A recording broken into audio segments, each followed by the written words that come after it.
Amanda Locina y Carlos Recio comparten con ustedes Caña con Ruda. Un rincón para conversar sobre mujeres, diversidades, la tierra, el ambiente y sus formas de relacionarse. Mal que a ti no te gusta el fragil y el choque.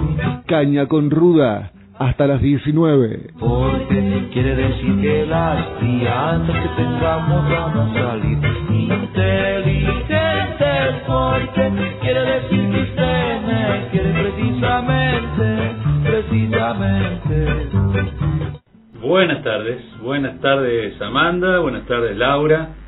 Me encanta el tema de apertura. Estoy a punto de pedirle a Laura que corte para empezar, pero lo quiero seguir escuchando. Buenas tardes, Carlos. Buenas tardes, Laura, en la operación técnica. ¿Cómo estás? Bueno, el tema que nos ocupa hoy, en esta intención de vincular el ambiente con los derechos de las mujeres y las disidencias y las niñeces, el derecho del pueblo en general, ¿no? No vamos a dejar a nadie afuera. Pero tiene este cariz nuestro programa. Y vamos a empezar ahora, la apertura la vamos a hacer desde el ambiente, como una forma, ¿no?, de organizar nuestro programa. Como tema disparador y como tema de contexto los extractivismos en general. Por más que cuando se habla de extractivismo siempre se nos aparece primero la imagen de algo que estamos sacando de la tierra, algo físico. En este caso lo más gráfico es la minería, ¿no? Sobre todo la minería a cielo abierto, que nos permite ver esos socavones gigantes que quedan y que además son tan dañinas y perjudiciales para el medio ambiente, sobre todo para el agua, por los productos, por las tecnologías que se utilizan para hacer la extracción. Y esta afectación, esta agresión a la tierra, al cuerpo de la tierra, tiene siglos, ¿no?, de historias, milenios tiene. De hecho, desde la edad del bronce, del cobre antes, que luego a partir de aleaciones marcó una era, una edad de nuestra civilización, de nuestra cultura. Me refiero a la cultura registrada, ¿no?, que es la edad de bronce. Los metales empezaron a ser codiciados y empezó una experiencia en esto de sacarle materiales a la tierra. De todos modos, antes se le sacaba materiales para construir, como eran los áridos, el barro, arena y la madera, ¿no?, que también es una forma de extractivismo. No nos vamos a ir muy atrás. Elegí simplemente hacer alguna referencia cercana en los siglos XVI, XVII, XVIII, lo que fue Potosí, ¿no?, en donde era más barato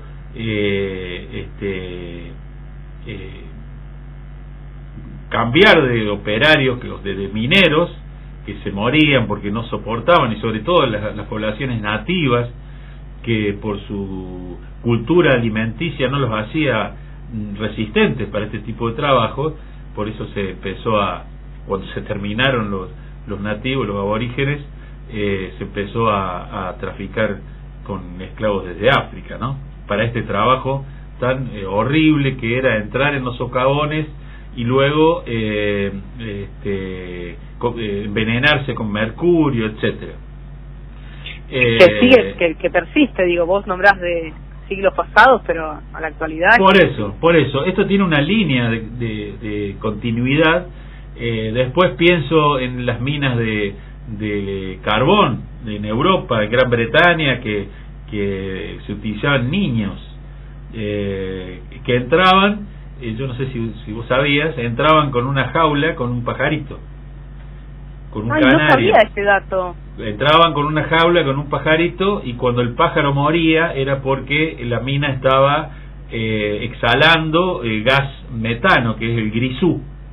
Si fuiste a Bariloche de viaje de estudios, el grisú es el gas, y es un gas muy peligroso porque no se huele y te mata, te asfixia. El pajarito, como es tan pequeño, se muere antes. Entonces, cuando veían que el pájaro se moría, salían de la mina. Es terrible lo que me estás contando, Carlos. Y estos eran, los que trabajaban ahí eran niños, porque eran los que entraban en los túneles estrechos. O sea, los niños tenían esa referencia. Si Así es. El pájaro moría, era hora de volver. Era hora de salir si los dejaban. Bueno, esto se fue trasladando y las condiciones, si bien mejoraron, en ese momento seguramente habrá sido una gran mejora, ¿no? Si mejoraba un poco las condiciones de trabajo, pero hoy, visto históricamente, las condiciones no mejoraban mucho. Los mineros seguían muriéndose de silicosis. Bolivia tiene una larga historia, y además una historia de resistencia, de muchas luchas. Las minas de estaño de Huancavelica han sido famosas. El zar del estaño, que ahora no me recuerdo el apellido, Patiño me parece que era, que estaba vinculado, era el dueño de Bolivia en esa época, y los movimientos insurreccionales en Bolivia se daban a partir de los mineros y luego de los cocaleros, ¿no? Tanto es así que el Che, cuando va a Bolivia a generar ese foco en la selva ahí boliviana, confía en que los mineros, sobre todo los mineros vinculados con el comunismo, iban a ser su base de sustentación. Falló su cálculo, porque la realidad ahí era otra en ese momento, y la zona en la que él ocupa estaba lejos de esa zona de minas. Era una zona campesina, recién se había dado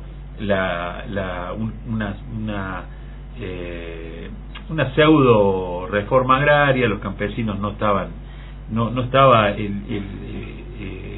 el sujeto, ¿no, para sumarlo a la... Pero no estaban organizados. No estaban organizados, pero no era el sujeto para una revolución, porque claro, no era... estaban en un proceso de mejora incluso. Bueno, claro. Eso es para otro programa.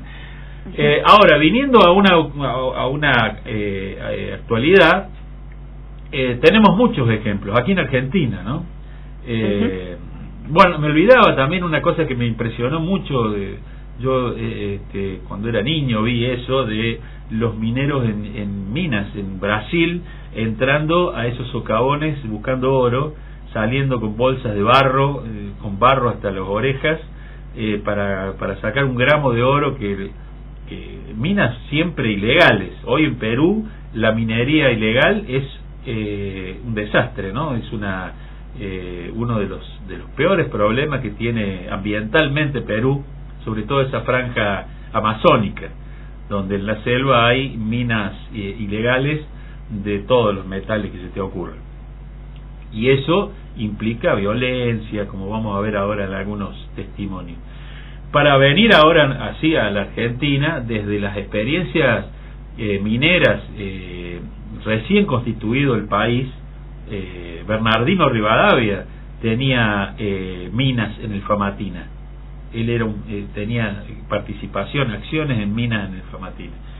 O sea que desde entonces ya la explotación minera en Argentina se venía desarrollando, como así en otras provincias también, en provincias como La Rioja, Catamarca, Mendoza, había explotación minera. Tengamos presente que uno de los más grandes exportadores, si no el más grande, de cobre del mundo, Chile, y compartimos en la cordillera, por lo tanto el cobre que hay allá también lo hay acá. No sé en qué proporción, no lo he investigado, pero hay una cosa que no se ha hecho todavía. La característica de ellos es que el plegamiento hace que para ellos el acceso a la zona de vetas esté, digamos, más accesible, pero está disponible de este lado también. Y esto está generando una presión cada vez más grande, y por lo que podemos ver, y con el tema del RIGI, que fue pensado para eso, la ley esta que les otorga más ventajas aún de las que ya les otorgó el gobierno de Menem, ¿no? Recordemos que el gobierno de Menem prácticamente los exime de pagar impuestos, no solo que los exime de pagar impuestos, sino que les devuelve lo poco que pagan, y a veces hasta le paga para que saquen. Es una locura. Bueno, en esas condiciones, y tienen, por supuesto, estabilidad impositiva por 30 años, o sea que afecta a casi a 2 generaciones, una cosa que a veces cuesta explicarlo. Los ejemplos más cercanos y más notables que hemos tenido, podemos empezar por el caso de Esquel, allá por 2002, en plena crisis, con una economía destruida. Recordemos que en Esquel la economía es no tanto turística, sino más de producciones campesinas, pero una producción distinta: lúpulo, frutas finas, flores, ¿no? Muy particular.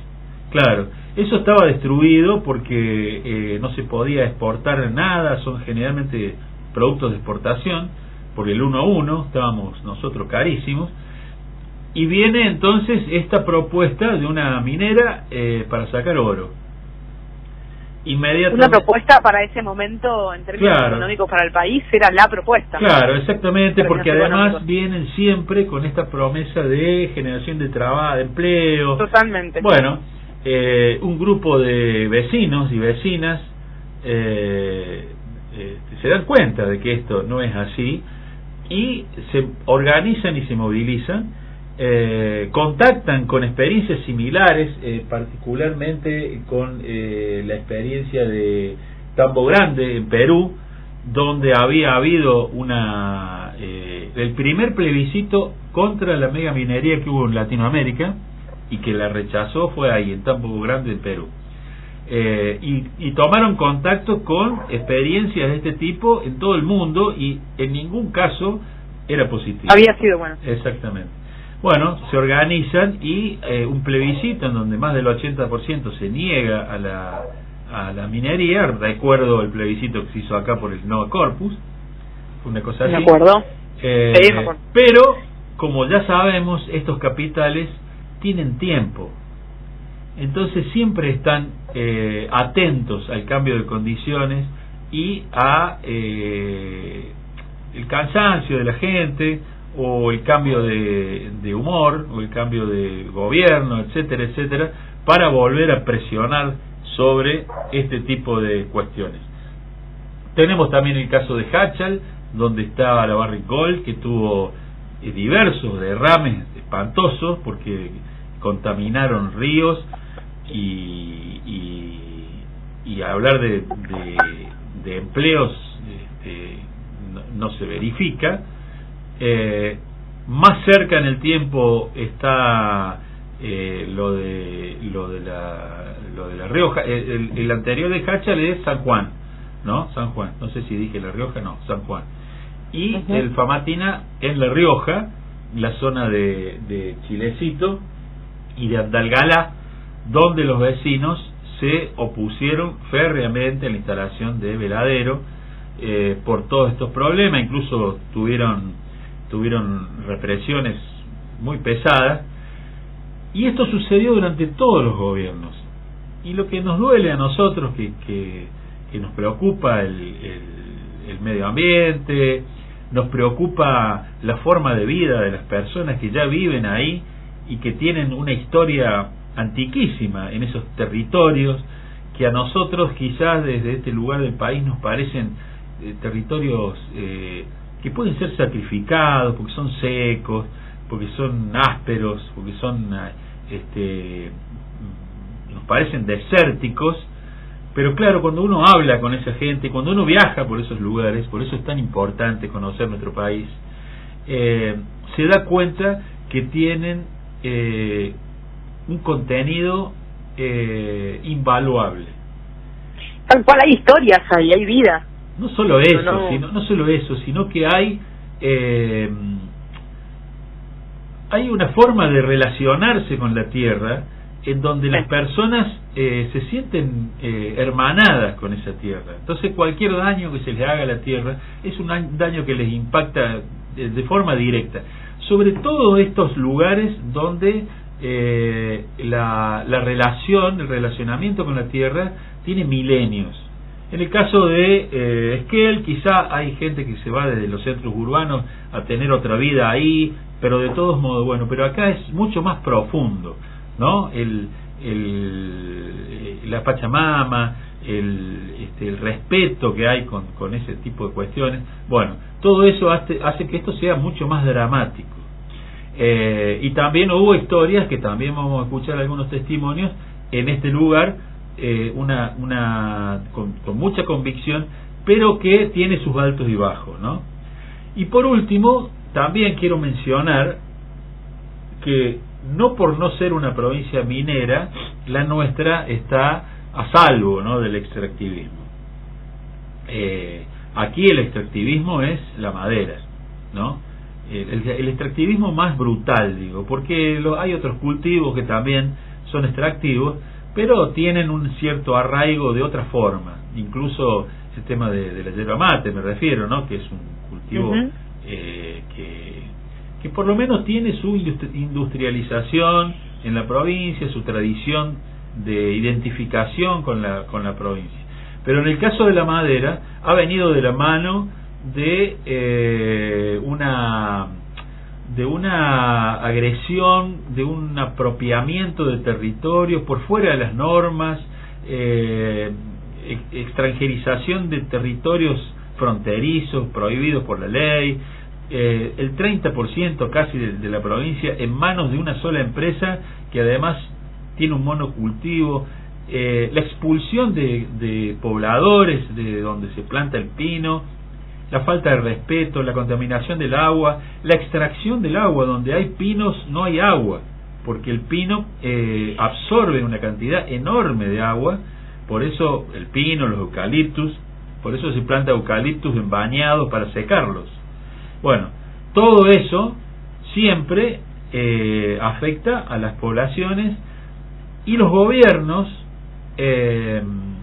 tentados por esa masa de dinero que les prometen acerca de producciones tan gigantes, sobre todo para provincias pobres como la nuestra, porque te dicen, no, nuestra provincia es rica. No, ricas son las empresas, nuestra provincia es pobre, ¿no? El ingreso bruto per cápita está entre los 5 más bajos del país en Misiones, y bueno, por algo es.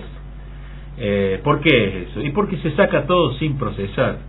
Tabla cerrada, pulpa de papel para hacer el papel en otro lado, té para exportación por 3 empresas que se llevan todo para mezclar y para hacer té frío en Estados Unidos, y industrialización, una mínima industrialización. Así que bueno, ese es el panorama referido a la cuestión ambiental, en la que se inserta la participación organizada de mujeres y de hombres también, de compañeros y compañeras, pero nos interesa en este caso cómo se vinculan, ¿no? ¿Por qué las mujeres están vinculadas a este tipo de cuestiones? Sí, si bien eso lo vamos a desarrollar a continuación, no quería dejar de mencionar que en el caso de Esquel, con la consigna no a la mina, pudieron evitar efectivamente, claro, digo, desde el 2002 a esta parte, en el medio hubo un chubutazo, el 2021, digo, hubo movimientos, pero efectivamente pudieron evitar esa extracción, esa explotación de cielo abierto, digo, porque es un dato a contar, digo, porque si no, parece que las acciones colectivas no generan injerencia, y en este caso sí. Y esta es la idea de este programa, no es solamente el caso ese, sino también en Hachal también lograron que el Alto de la Lumbrera no se produjera, también el tema del megaproyecto ese de la Barrick Gold, Y decía que a veces nos duele que nuestros propios gobiernos, digo propios porque nos representan, se apoyen estos proyectos, ¿no? Vimos a Cristina en una foto con los dueños de la Barrigol, y son proyectos que tientan a cualquier gobierno de nuestra zona porque son gigantes, y bueno, lo mismo Alto Paraná tiene explotaciones en todo el mundo, y bueno, entonces son enormes y es muy difícil, como está pasando en muchas otras cosas, ¿no? Las corporaciones son más poderosas que los países en muchos casos. Vamos a ir ahora con los testimonios para conocer estas realidades, donde para que los oyentes puedan ordenarse, van en orden Esquel, Hachal, con Esquel con la pelea contra la minera de oro, Hachal con los derrames, Famayá para el proyecto de Veladero, y luego una compañera de Puerto Piraí que nos explica lo que sufren ahí con el tema del monocultivo de pino. Adelante, Laura. Las marchas de los últimos años han sido multitudinarias, en repudio de lo que pasó hace 2 años en la legislatura. Fue una marcha de 6.000 personas recorriendo 60 cuadras alrededor de Esquel, yendo a la casa de cada uno de los diputados que votaron en contra de la ley que prohibía la megaminería, presentada por Iniciativa Popular, que es la primera vez que el pueblo de Esquel, de Chubut, presenta una ley por Iniciativa Popular. Las montañas no son de los gobiernos, las montañas son de la gente. Las montañas son las que tienen el oro, y también es donde nacen los ríos. Y lo que pasó ayer, que se supo ayer en Hachal, demuestra que es imposible controlar.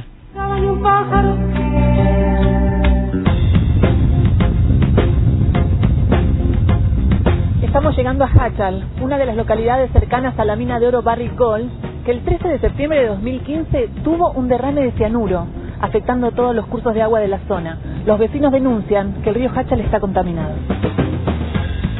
¿Dónde estamos? Dique Pachimoco. ¿Qué pasó el 12 y el 13 de septiembre de 2015? Hubo un derrame en Veladero, donde está la empresa Barrigol, donde tiene una explotación a cielo abierto de oro. Hemos pasado por esta situación pidiendo disculpas a la comunidad, porque la verdad que fue un hecho que desilusionó a mucha gente, sobre todo a la comunidad. ¿Qué fue lo que sucedió exactamente? Teníamos una válvula que colapsó, y eso hizo que Solución de Proceso entrara en contacto con el río Potrerillos. ¿Qué solución era? La solución que nosotros usamos en Veladero es una solución que incluye agua, cal, cianuro y una porción de plata y de oro. ¿Qué es la lixiviación? Son montículos enormes de tierra, de roca triturada, roca rica sería, en donde se riega con solución cianurada. Esta solución cianurada, a medida que infiltra, va liberando metales, o sea, el oro, la plata y otros metales más. ¿Y dónde queda el agua con el cianuro? La solución cianurada, lo que queda, dice que ellos tienen un circuito cerrado que vuelve de nuevo al valle. ¿Y eso es lo que se derramó? Eso es lo que se ha derramado. ¿Cuántos litros? Primero dijeron 15.000 litros, después 30.000 litros, al final fueron tipo de 220.000. Pero no quise atajarlo pues, cuando lleva razón vaya.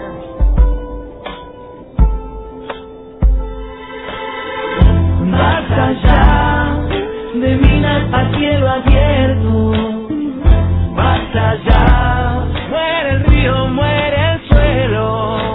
A Marcela Crave y a Karina Díaz Moreno, que fueron de las primeras asambleístas que empezaron con el corte en Famatina y que han sido las impulsoras de este movimiento que ya ha entrado en la historia de La Rioja, porque ha reunido frente a la gobernación más de 10.000 personas. Marcela, ¿qué dicen de las declaraciones del gobernador y también de la presidenta? ¿Cómo las han recibido? Mal y con mucho dolor y con muchísima tristeza.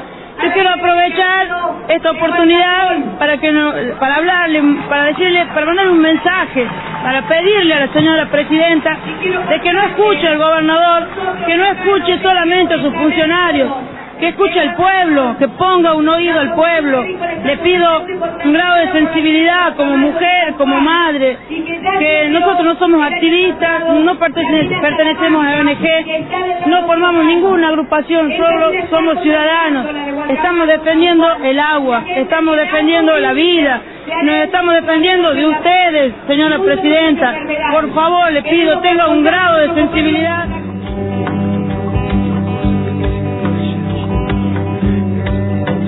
Bueno, nosotros lo que resolvimos fue de venir hasta acá, hasta la Casa de Gobierno, porque hace más de 10 años que venimos reclamando tierras para producir, venimos denunciando el tema del uso de los agrotóxicos de la empresa Alto Paraná, la expulsión de la familia, de las comunidades, y bueno, lo que más nos mueve también es la necesidad de la familia, de que no nos falte el pan de cada día en la mesa.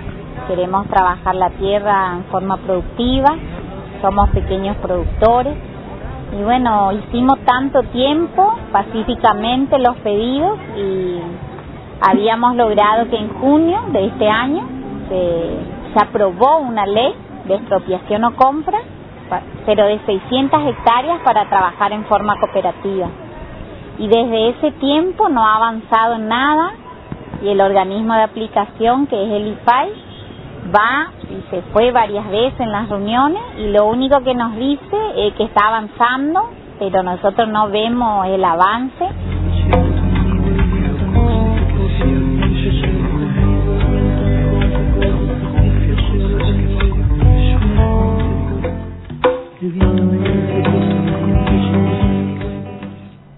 Bueno, aquí podemos escuchar entonces los testimonios de lo que veníamos contando, y se puede ver cómo es la afectación, ¿no? a las desde dónde hablan estas personas. ¿Qué decís, Amanda? Quiero decir que los afecta no solamente en la cuestión del agua, de la tierra, sino en su propia organización de la vida, ¿no? Tienen un punto de vista, hay una afectación personal a estas comunidades, a cada uno de ellos.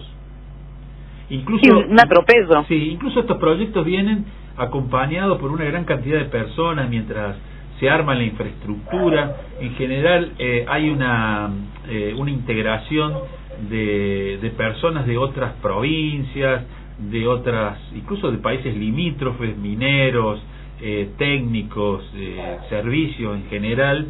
Entonces hay una comunidad que se ve, entre comillas, ocupada por otra comunidad que ni siquiera es comunidad, porque es muy fragmentado, y eso genera un montón de cuestiones, como lo plantean las mujeres cuando describen los problemas que tienen: la violencia, el alcoholismo, la prostitución, sobre todo sobre las mujeres, ¿no? Que en general estos proyectos traen un grupo muy grande de hombres, ¿no? Sí. Porque los mineros, sí, con actitudes abusivas, digo, sí, muy prepotentes también. Sí, el hecho de que sea casi exclusivamente la llegada de un número de personas, de varones, a una comunidad que ya está en equilibrio, en armonía, es un impacto, ¿no? Demográfico, cultural, y a lo que iba yo, que incluso estos grupos de trabajadores que llegan no son comunidad, porque muchas veces ni siquiera se conocen entre ellos. Por lo tanto, ahí hay una fuente de conflictos. Lo digo no porque yo sea un especialista en estos temas, sino porque leyendo para este programa me encuentro con que es un problema que se repite en todos los casos, y en los casos más extremos de lo que es, por ejemplo, la minería en Brasil, la minería en el Amazonas, ¿no? Que ellos tienen con hierro, con el oro, y en Perú estas enormes minas de hierro, de mineral de hierro, también entran grupos armados que son los que controlan ese tipo de explotación, y bueno, y las poblaciones rurales son las que sufren las consecuencias de esta llegada y de esta cuestión armada que los afecta. Bueno, voy a proponer un tema musical que a mí me gusta mucho, por eso lo elegí yo, que tiene relación con un incidente minero en una mina en Asturias, que es la región característica de la minería en España, la mina de carbón, de donde vino mi bisabuela. No sé si vieron alguna vez Vientos de Agua. El que se viene acá era un minero, hay un accidente, ahí mueren sus seres queridos. Bueno, esto es un episodio así, y esta canción lo describe, y después voy a hablar un poquito del grupo que lo interpreta.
Mañana solo entierro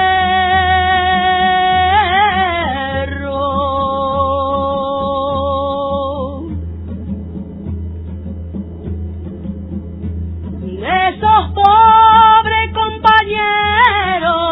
Mira madre cómo vengo, mira madre cómo vengo y yo.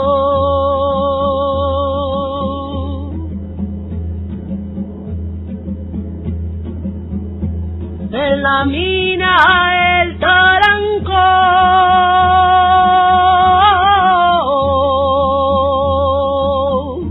en la mina el tarancón, en la mina el tarancón.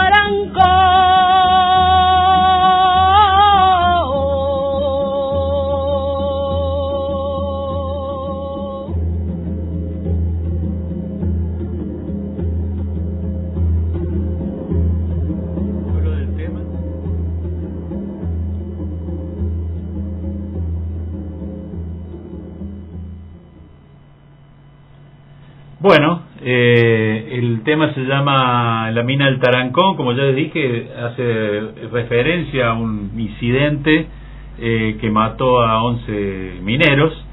Este grupo Tarancón es un grupo brasilero que en 1972 se conforma con el objeto de producir temas musicales y letras relacionadas con la cultura de toda Latinoamérica. Por eso tiene muchas canciones en castellano y repasa autores como Violeta Parra, Silvio Rodríguez, Atahualpa Yupanqui, etcétera, además de los autores brasileros.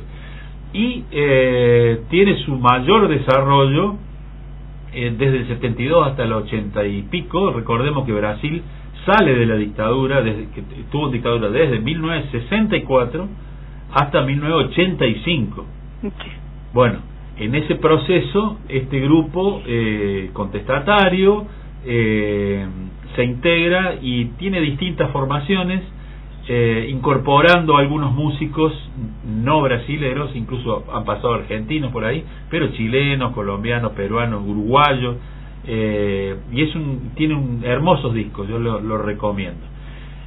Así que bueno, dicho esto, seguimos con el programa y Amanda nos va a hablar de algunas cuestiones vinculadas con lo que ya estuvimos tocando. Me habló de arenas al cielo y chimeneas al piso, de cartas de enamorados, que todo es un estropicio.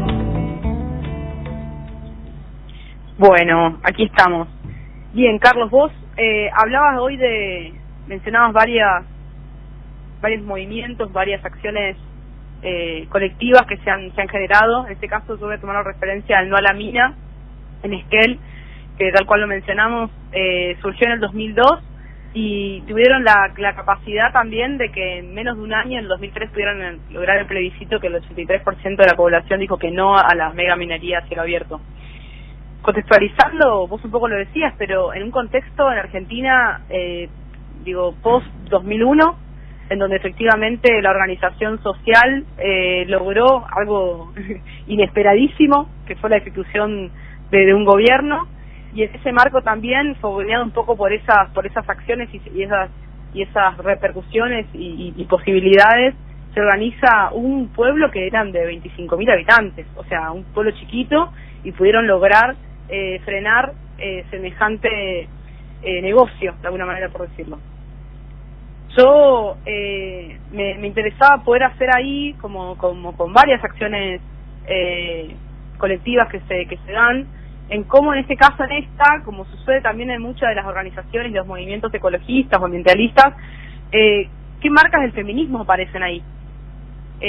Particularmente, bueno, el No la Mina es una asamblea, y un poco la asamblea lo que viene a proponer es las no jerarquías.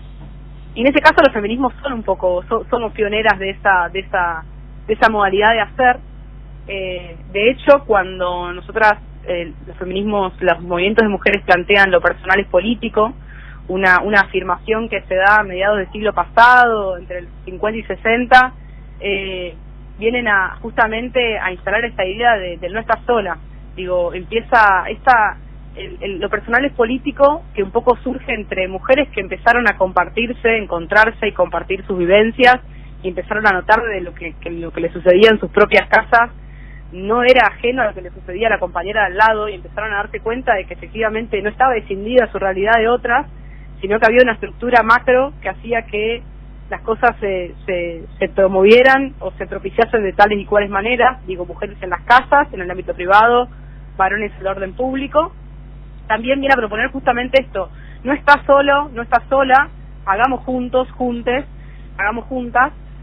Y esto tiene que ver justamente incluso en estos tiempos en donde el individualismo está en auge, donde estamos con el sálvese quien pueda, pensar en que efectivamente podemos salir adelante en comunidad es de una matriz feminista. Aquí quiero noticiar a quienes estén oyendo. Y en este caso también yo encontraba como algunas, particularmente con el No a la Mina, pero también muchas de estas campañas y acciones ambientalistas tienen que ver, por ejemplo, el no es no. El no también es parte de uno de los lemas de la asamblea del No a la Mina de Esquel, y tiene que ver también con una matriz feminista de el respeto al no, a la decisión tomada, a esa palabra que empieza a tener valor, que en este caso pensamos, ¿no? Cuando nace el movimiento de mujeres, de las mujeres, y donde efectivamente no tiene que corromperse. Y en ese marco, si bien estos movimientos sociales tienen acciones y modalidades que tienden a ser transformadoras, incluso una de las cosas que nuclean a los movimientos sociales tienen que ver con ir contra una hegemonía, pasan a ser movimientos contrahegemónicos, van contra alguien que tiene un poder mayor, efectivamente, y eso es lo que une a esas personas. Nos ha pasado que a lo largo de la historia las mujeres han formado parte de toda la historia, de los, de procesos independentistas, de la eliminación de las dictaduras, de derechos políticos, económicos, millones de luchas, y sin embargo en los libros de historia aparecemos poco, aparecemos bordando una bandera, aparecemos por ahí, sanando a alguien, que no son tareas menospreciables, pero no eran las únicas tareas, ahí ciertamente invisibilizadas. Y sin embargo, y acá yo desprendo dos sin embargos de esto, los movimientos, organizaciones, movimientos sociales que tienen una categoría estudiando para esta columna que me parece que voy a llevar más a todos los lugares, que tiene que ver con los movimientos sociales que tienen una categoría de maternalista, que tiene que ver con una categoría de madres luchadoras. Ahí sí somos legítimas emblemas de esa lucha, ahí sí somos bandera de esas luchas. El ejemplo más claro y nuestro emblema como país a nivel del mundo, abuelas y madres de Plaza de Mayo, ¿no? Y en eso, no es que quiera poner en discusión, al contrario, muy por el contrario, pero sí tiene que ver, cómo se legitiman esos lugares las mujeres según el rol que están ocupando. Y en ese marco pienso, por ejemplo, en organizaciones del tipo Madres de la Trata, contra la trata de personas, las madres de víctimas de femicidios, con excepción de algunos padres también que forman parte, pero por lo general son las madres las que encabezan esas luchas por pedido de justicia. Pienso en Mamá Cultiva, que es una organización argentina que milita el autocultivo y la no criminalización del cultivo del cannabis para uso medicinal terapéutico. Entonces, en ese aspecto, cuando hay organización de mujeres o mujeres organizadas tendientes a una madre que lucha, estamos absolutamente legitimadas. Pero en el resto de los movimientos sociales aparecemos más invisibilizadas. Sin embargo, y ahí va mi segundo, sin embargo, las mujeres somos las que formamos parte de las que cocinamos, las que atendemos a las infancias en espacios educativos, las que armamos, la olla popular o la huerta, las que nos encargamos de las tareas de que el espacio esté armado, y difícilmente nos encontramos en lugares de toma de decisiones. Entonces pasa a ser un problema. Si bien se han avanzado en espacios que sí, y hay efectivamente algunos lugares que enérgicamente y genuinamente hay mujeres ocupando sus lugares de referencia y liderazgo, aparecen más los espacios que políticamente correcto estimulan o fomentan la participación de las mujeres en los lugares de liderazgo y de representación, pero que la verdad es que no crean las condiciones suficientes como para que el rol de esas mujeres allí no sea sin mucha dificultad. Y a mí me parecía interesante esto porque incluso hay estudios sobre los movimientos sociales en Latinoamérica que empezaron a hacerse en la década del 70, justamente por todos estos movimientos que se hicieron entre dictadura, posguerra, todo lo que efectivamente se ebullició de este lado del mundo, y recién en los 90 aparecen estudios acerca de los movimientos de organizaciones sociales de mujeres. Recién ahí aparecemos en escena, para pensar eso, porque siempre estamos muy habladas por varones.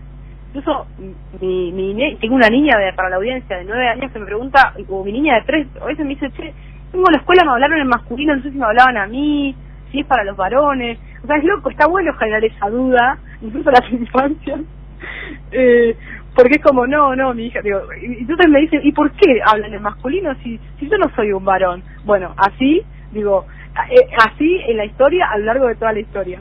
En ese marco también pensaba como, por ejemplo, se me ocurría traer quizás, digo, hablamos de la misma idea y saltamos a un extremo, pero incluso en las mujeres que formaron parte del estallido del 2001, digo, los movimientos sociales que se crearon en los 90 y que saltaron con el 2001, los movimientos piqueteros o movimientos de trabajadores desocupados, eran en su gran mayoría también trabajadoras desocupadas. Digo, y que en esa oportunidad, con tantos efectivamente hombres, jefes de hogar que se han quedado sin trabajo en esa época, en ese momento, o se tendía la depresión, efectivamente, y bueno, había algo que hacer, había que parar la olla. Y ahí eran las mujeres las que organizaban los trueques, efectivamente las que organizaban el corte de ruta, las que organizaban la olla popular en el corte de ruta, el cuidado de las infancias que andaban por ahí también, porque uno iba con toda la trole a hacer los cortes de ruta, y en las pantallas veíamos que hablaban varones. Entonces, a mí me parecía interesante que por eso que tomaba esto de, bueno, cuál fue la acción colectiva, la acción política que pudieron hacer en ese caso. Bueno, yo nombro como referencia a Esquel, ¿no? Pero que efectivamente tiene una incidencia enorme y que tiene insisto, sobre una matriz inconsciente quizás de los feminismos. Y que si efectivamente las organizaciones sociales, por esa matriz inconsciente feminista, lo que propone es la transformación social, y en eso, bueno, la igualdad, digo, como etcétera, ¿por qué se le hace tan difícil que esas consignas efectivamente se cuelen en todos los los entramados de esas organizaciones? Las banderas son hermosas, pero luego digo, ¿cómo se arman esas banderas? A mí me parecía interesante como poder traerlo acá para seguir reflexionando también en adelante, ¿no? Sí, te escuchaba atentamente y esa caracterización me parece que, como vos mismo lo decís, ¿no? Se está empezando a tomar un rumbo alentador.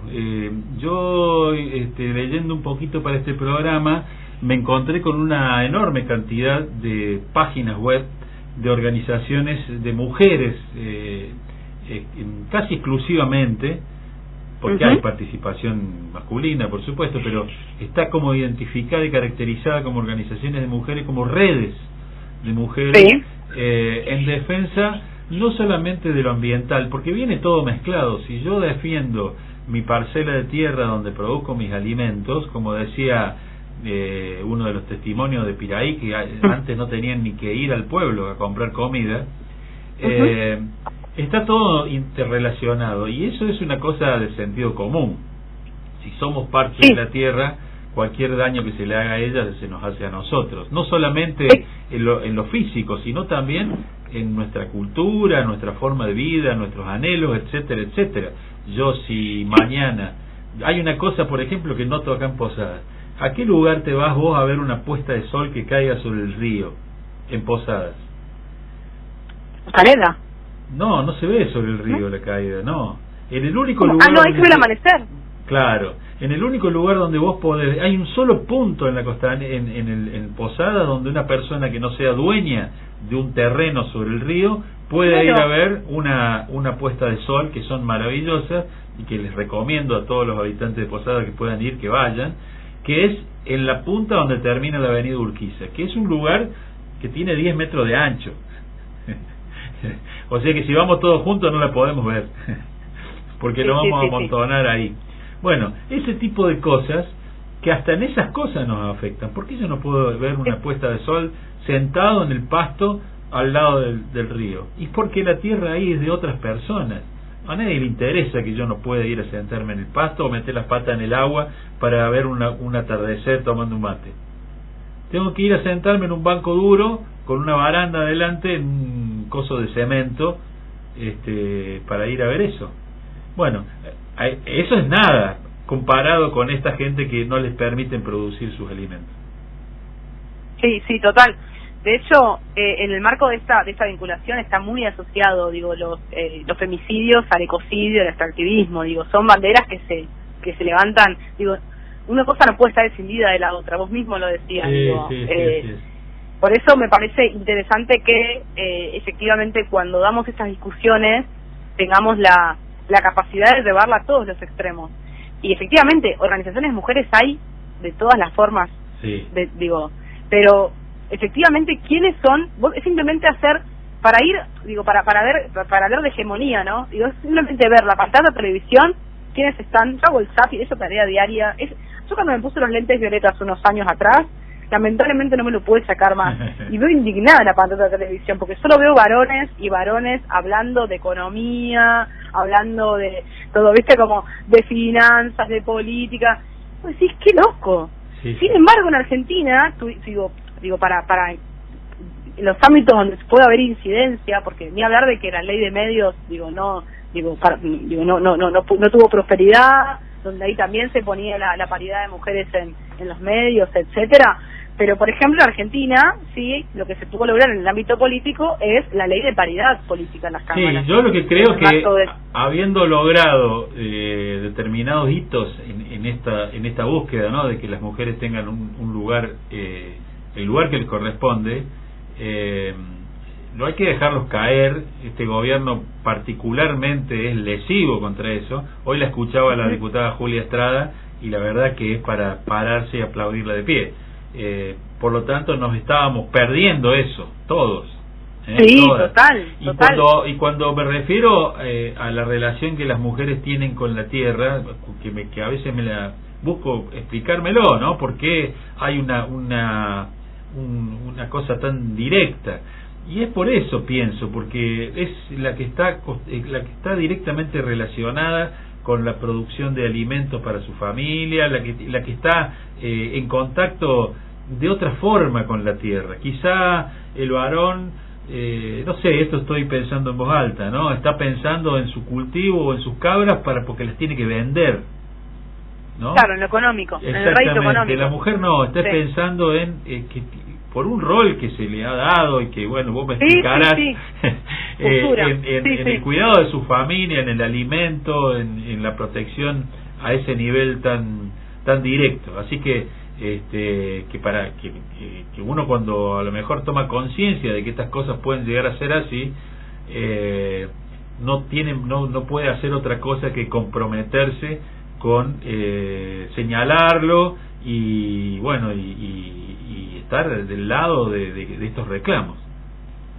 Sí, y fomentar espacios, eso, ¿no? Como más equitativos, ceder la palabra, tomar como válida la palabra de la compañera, digo, porque uno lo ve en los espacios, digo, no sé, se me ocurre ahora, no quiero quemar a nadie, pero sindicatos docentes en donde el cupo de docentes mujeres es casi 90% y lo dirigen varones. Sí, es una cosa extraña. Es complejo. Sí, es una cosa extraña que yo no puedo explicar ni quiero.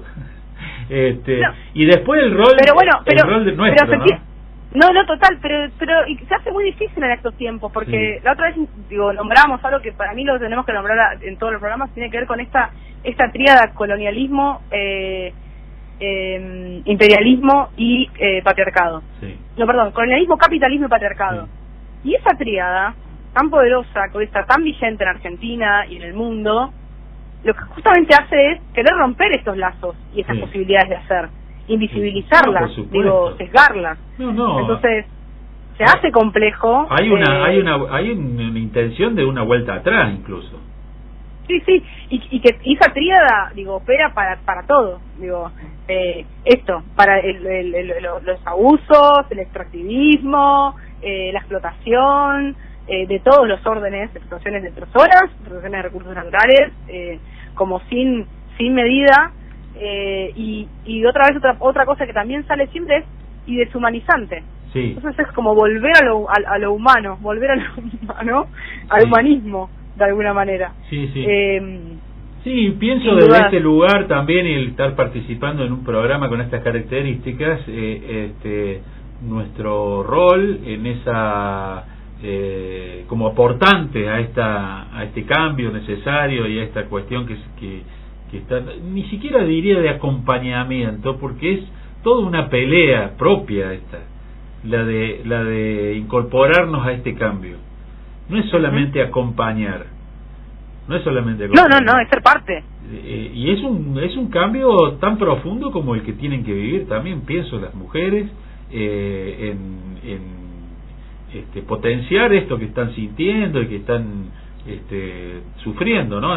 Para salir de ese círculo, y los varones también debemos salir de nuestro círculo vicioso, de nuestros atavíos, ¿no?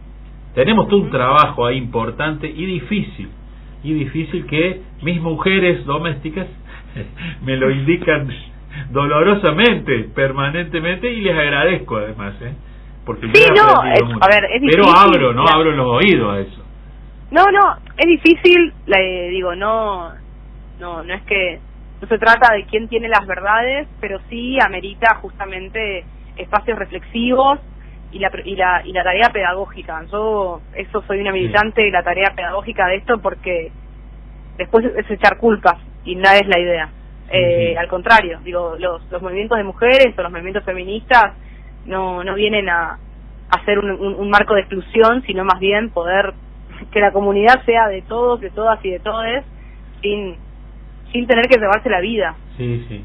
Bueno, esto de estar atentos también, que nos hace tomar conciencia a quienes estamos atentos. No todos tomamos conciencia, incluso algunas mujeres tampoco, ¿no? Toman conciencia. Yo estaba viendo esta nueva tendencia, que no sé qué grado de masificación tendrá en Estados Unidos, de las Stratwife.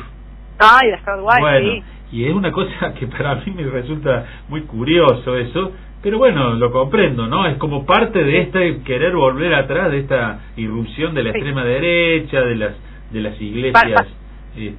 Para quienes no saben, las Stratwife son las mujeres tradicionales, que cumplen con todas las tareas del hogar, digo, que no es como es el antifeminismo, y se empezó a viralizar fuertemente en el último tiempo a través de las redes sociales con influencers, que son como lemas de la Stratwife. Para graficar, es una propaganda de un electrodoméstico o de un sartén de la década del 50, ¿no? Esa mujer, ¿no? Poniendo, exactamente. Una cosa así, que hoy se está incluso hasta su vestimenta, todo. Tiene que ver con cuidado. La obediencia. Sí, pero ahí atrás de eso hay todo no es una cosa casual, hay todo un trabajo, por supuesto, forman parte de un sistema que está irrumpiendo hoy, lamentablemente, y con el que también tenemos que pelear.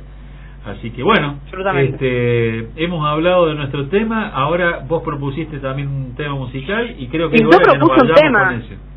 Sí, propuse Histórica de Sara Eve, como para levantar. Bien, ¿qué te parece, bien. Carlos? Sí. Yo sé que a Laura, el mío estuvo tristón. Lo reconozco. Vamos entonces. Bueno, después volvemos y nos despedimos.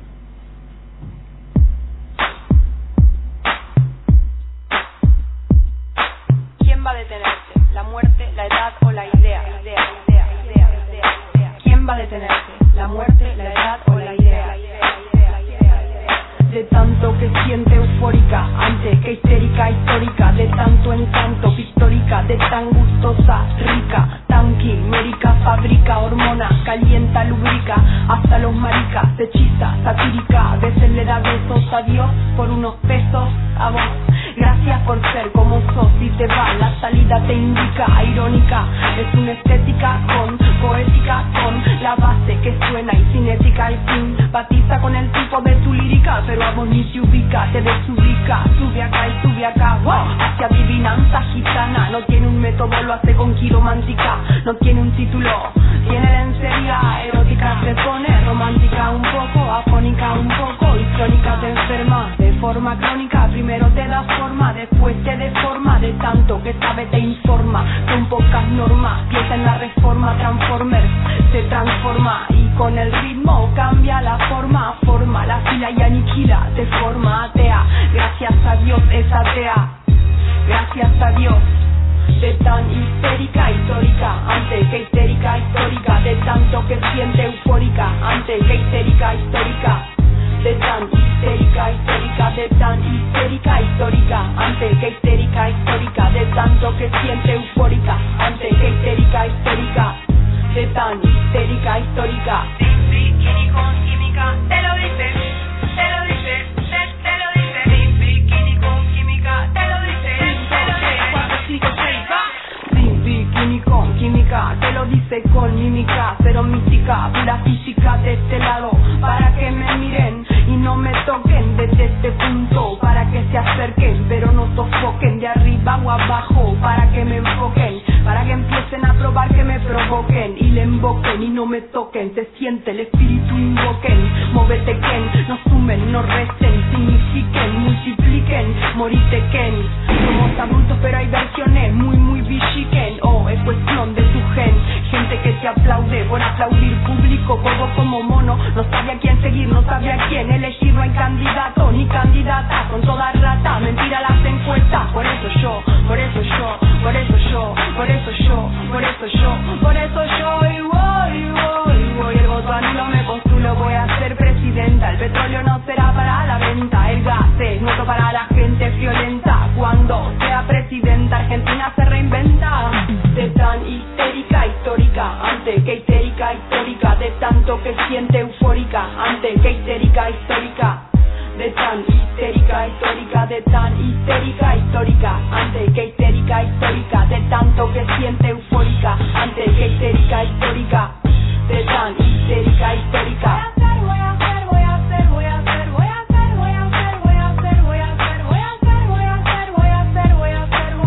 Voy a ser presidenta.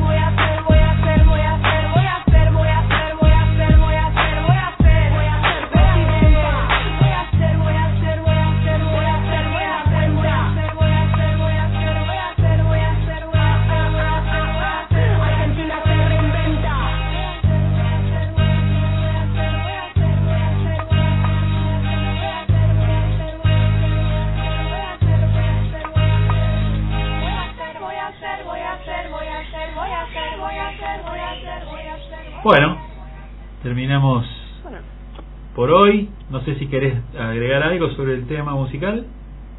No, histórica de Sara Eve, gran canción movilizante para esta era. Sí, letras fuertes tiene. Bueno, nos despedimos. Antes quiero saludar a una oyente que no sabía que la teníamos con oyente, que es Mirta, que además, por lo que veo en su foto de perfil, es hincha de Racing igual que yo. Así que igual que Laura también, Mariquita. No, así, Laura no es hincha de Racing. Me acaba de decir que sí. Se acaba de hacer de afiliar, no sé. Hay una interna ahí, me parece.